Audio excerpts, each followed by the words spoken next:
Hi, what's happening, everybody? Welcome back to another episode of Sermons in Cars.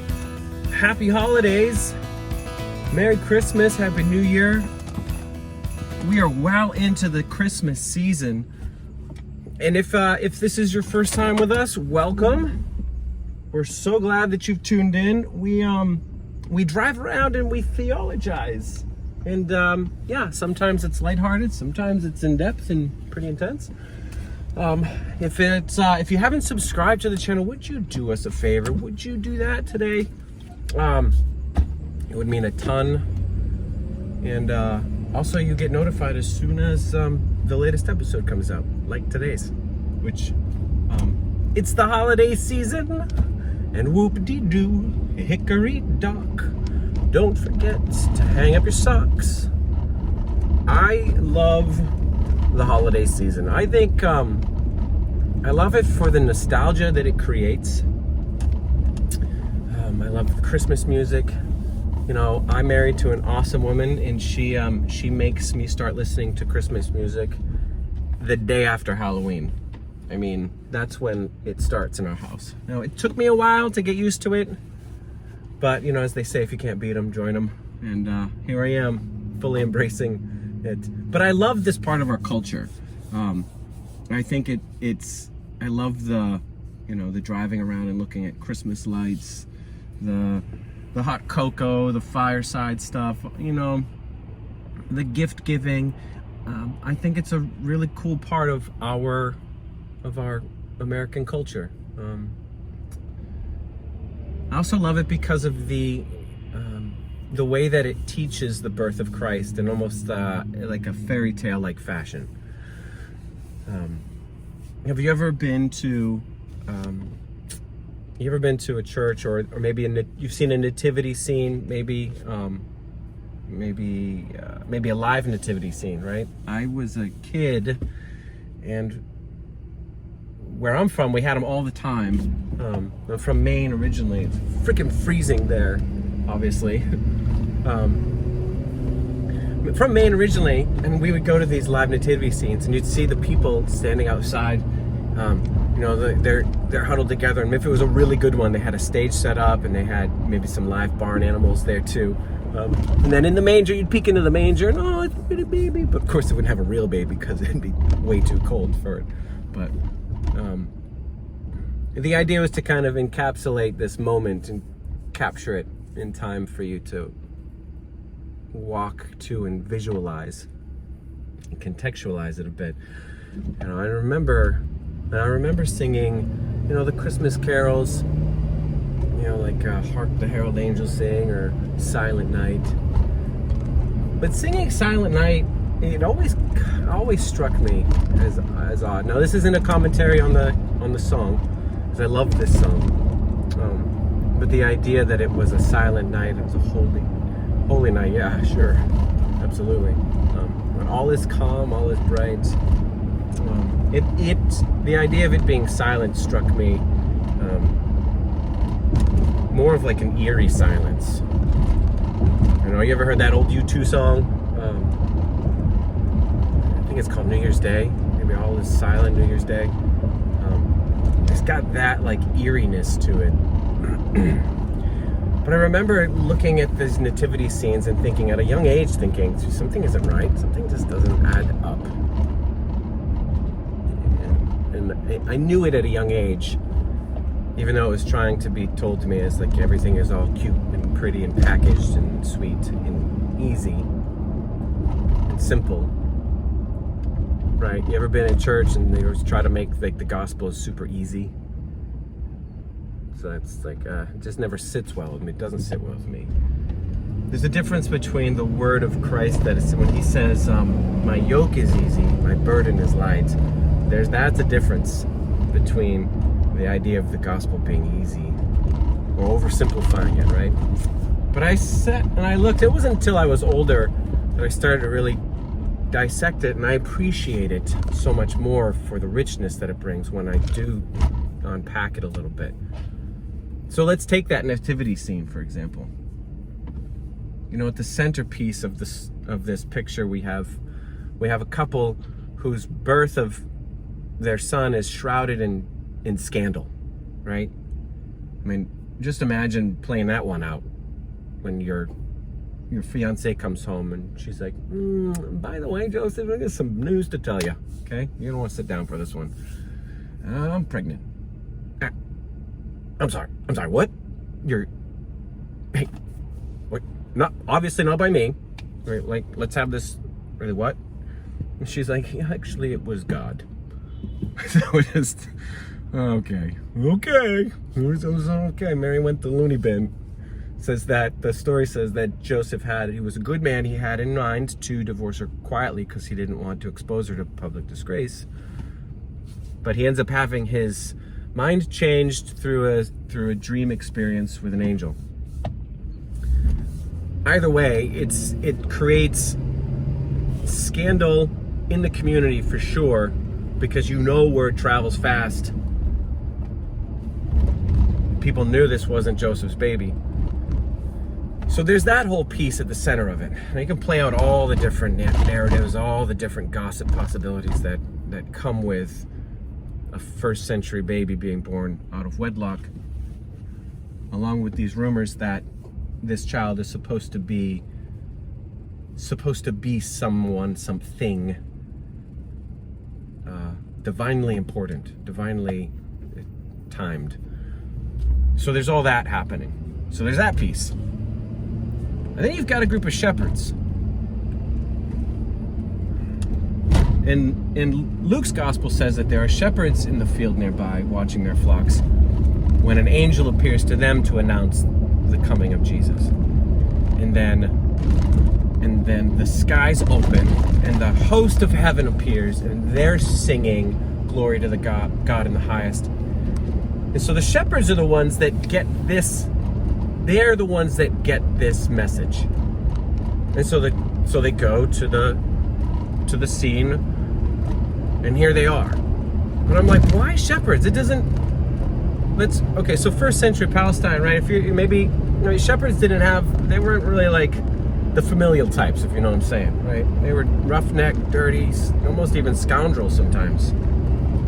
All right, maybe you grew up going to Sunday school and you have a picturesque idea of what a shepherd is because maybe you learned about King David, right? And he's out there in the fields writing his psalm, "The Lord is my shepherd," right? And he's playing his little instruments. "The Lord is my shepherd; I shall not want. He maketh me lie down beside the green pastures." Right? Okay, that's nice in theory when we romanticize it, but the application of it probably not so much, right? So the scene is we have scandal, and then we've got a group of roughnecks, outcasts, and scoundrels. I'm like, why did you go to them? Why does the angel announce it to them? Why doesn't he announce it? Why doesn't he go straight to the senior pastors of the mega churches in Jerusalem? Right? Why doesn't he go there? Well, he doesn't. They don't. And we'll come back to that, because that's interesting. So there's two groups of people. And then there's a third, and the third group is a group of magi. And this part of the story is found in the Gospel of Matthew, and it says that magi from the east came. That little bit right there is loaded in and of itself. Magi is Latin for magician or sorcerer. And they're coming from the east. The east symbolizing first century Persia. Persia representative of the land of Babylon. Babylon plays a very important role symbolically and figuratively and literally in the scripture. Being representative of really God's enemies, right? We could risk oversimplifying the concept, but I think for right now that will do. So we have a group of guys, maybe girls too, I don't know, symbolic representative of a group of people who have been known to sack Jerusalem and enslave the people of Israel. But here they are coming. But not just any group of people, they're a group of magicians. If you know anything about Christianity or Judaism, being a magician in the sense of sorcery and witchcraft is a big no-no. It is expressly forbidden. But yet here this star is, leading a group of magicians and sorcerers from the place that represents God's enemies,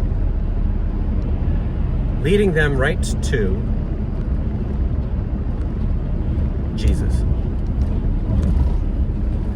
But it's interesting, they don't go to Bethlehem first. For some reason, they stop in Jerusalem. Maybe they just had in their minds, well, this is naturally the place where the king will be. And so they stop in Jerusalem, and they go to King Herod, and they say, we've seen the star signifying the birth of the king.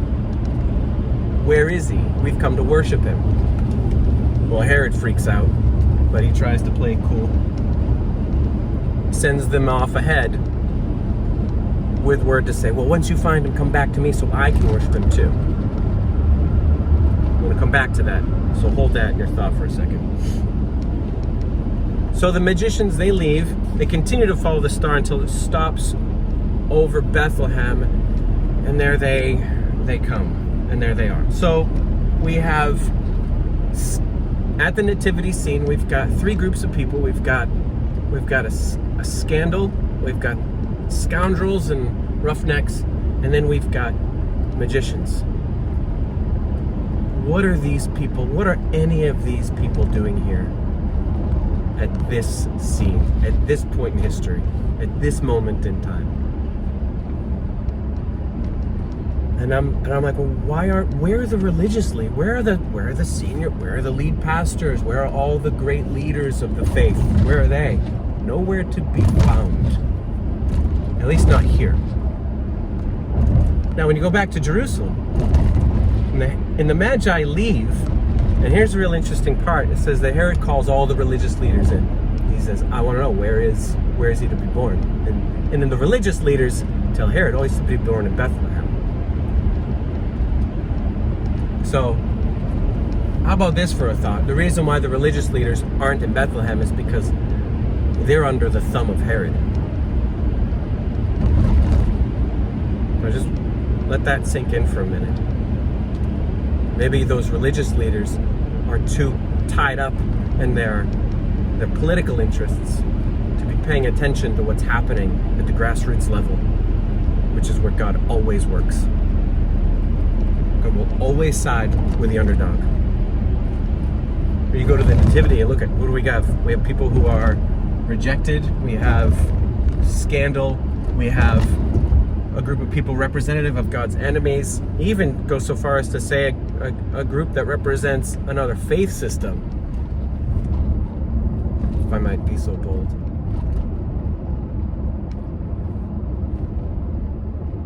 But no religious leads, no senior pastors of megachurches in Jerusalem. Nope. Why? They're hanging out with Herod. That's why. They missed the invite.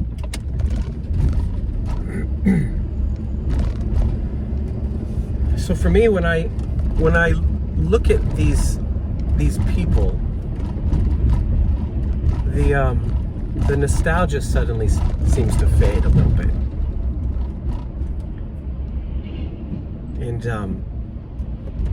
and the texture of this nativity scene really starts to grip me in a way that actually inspires me. You know, maybe this holiday season is it's a good moment for me to pause and reflect at who's at this birthday moment. Who's there? I do think the invitation is for all of us. It's for every single human across this planet. And I think that invitation is extended whether you accept it or not, whether you're deserved or not.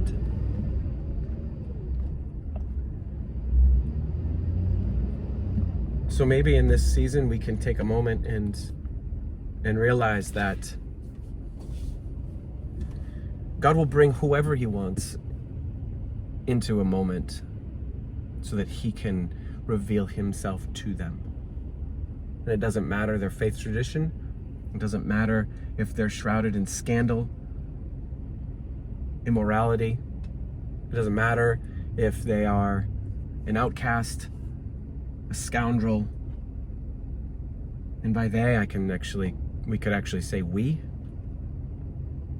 Maybe even a me. Doesn't matter if I'm a scoundrel. Doesn't matter if you're an outcast. This is the place for you. This is your invitation. This is your moment to be able to experience this nativity scene.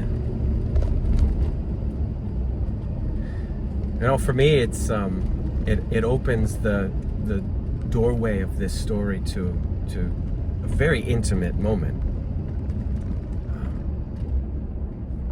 Intimate in the sense of this is a place where I can sit and put my guard down. And I can be still in this moment. You can be still in that moment, in this moment.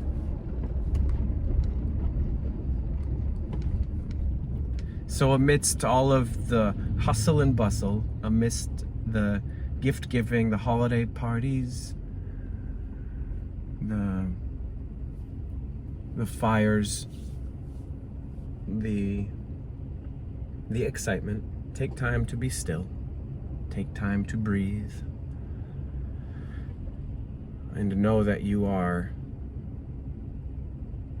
invited into that moment, always and constantly, no matter where you are or what you're doing.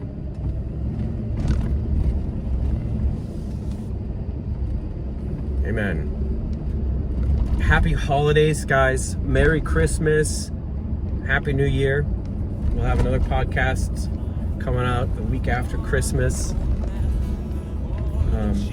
Hey, if you haven't, would you please subscribe to the channel, whether you're listening on the podcasts on Spotify or Apple iTunes or wherever you're listening, or on the YouTubes here. I really appreciate you. Love you guys. Have a great holiday season. Sermons in cars.